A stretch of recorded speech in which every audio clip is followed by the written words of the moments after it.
Now that you have received the holy sacrament of matrimony, I admonish you to remain faithful to one another. Monica, love your husband and be a good housewife. Maging mabuti kang may bahay. Marunong kang magluto, maglansa, mangi.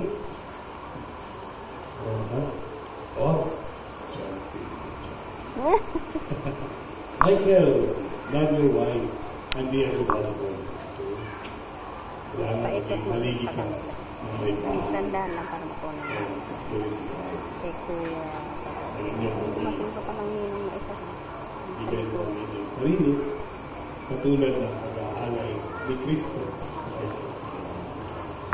The Lord be with you. Bow your heads and pray for God's blessing. May the Lord bless you until the end of your days. Amen. May He unite your hearts in enduring bond of your love.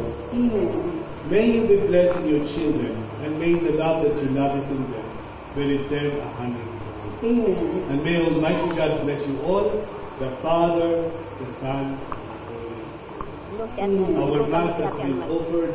Let us go in peace to love and serve the Lord. Thanks be to God. Lapan po natin si Michael Anthony. Congratulations. Bago sila mag-sign dito sa altar, we will ask them to kiss one another. May we request the best man we maid of honor to assist the couple. And may we request everyone to see that while pictures are being taken.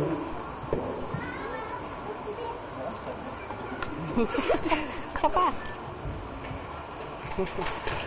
Isa para. Please come. Isa para. Take two. Parang movie. Slow mo.